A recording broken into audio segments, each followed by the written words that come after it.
विष्णु सहस्रपादं चतुर्भुजं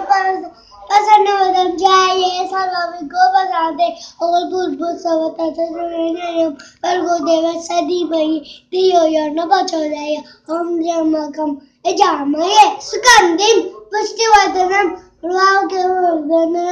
मृत्युर्मुक्षामृतात् ॐ सर्वमापत्ति स्वगुं वन्दे यत्कारणं वन्दे पद्मभूषणं वन्दे पशुपति वन्दे सूर्यसंज्ञायनं वन्दे मुकुन्ददेव वन्दे भक्तजनार्दनं वन्दे शुभं शङ्करं ॐ नमः शिवाय ॐ नमः शिवाय ॐ नमः शिवाय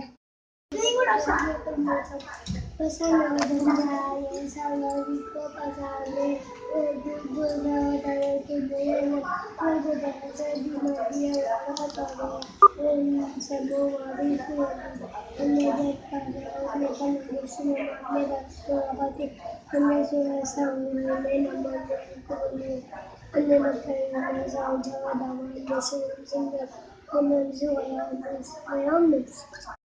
और बुल बुआसा तत्सुतुर्वरेण्यं भर्गोदेवस्य धियो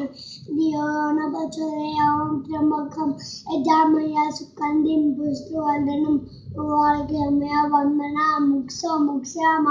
मृत्युर्मुक्षामृतात् ॐ त्र्यम्बकं यजामहे सुगन्धिं ॐ शम्भो मापति सुरगुरुं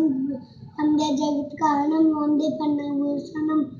वन्दे पशुपति वन्दे सूर्यसंज्ञायनं वन्दे मुकुन्दप्रियं वन्दे भक्तजनार्दनं वन्दे शिवं शङ्करं ॐ नमः शिवाय ॐ नमः शिवाय ॐ नमः शिवाय